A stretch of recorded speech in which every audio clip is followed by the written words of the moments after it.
गोड़ लगै छी सब गोटे के। हम छी कल्पना झा। आई हम अपने लोकनिक बीच बहुत पुरान पावन के गीत प्रस्तुत कर रहल छी। आशा करैत छी जे अपने लोकन के नीक लागत। जँ नीक लागत तऽ अपन आशीर्वाद जरूर देब। निज नैहर बाधिया बैसली दुअरिया हे पावन के बेरिया। निज नैहर बाधिया बैसली दुअरिया हे पावन के बेरिया। मोर सासू के हाथ कठोर हे पावन के बेरिया। मोर सासू के हाथ कठोर हे पावन के बेरिया।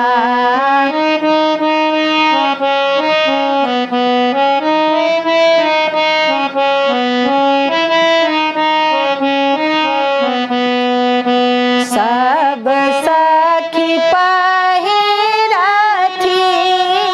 लाल पीर साड़ी हे पावन के बेरिया। सब सखी पहिरथी लाल पीर साड़ी हे पावन के बेरिया।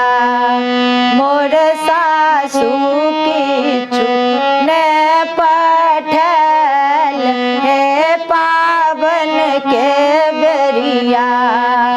मोर सासू किछु ने पठल हे पावन के बेरिया।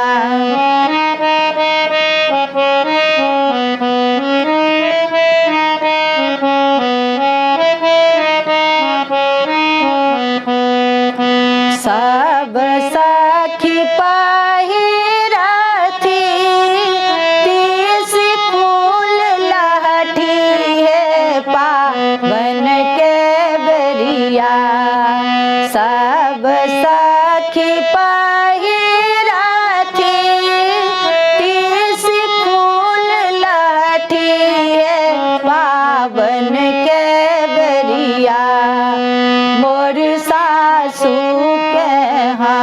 नानी सोख हे पावन के बेरिया। मोर सासू के नानी सोख हे पावन के बेरिया। निज नैहर बाधिया बैसली दुअरिया हे पावन के बेरिया। के हाथ कठोर हे पावन के बेरिया। मोर सासू के हाथ कठोर हे पावन के बेरिया। मोर सासू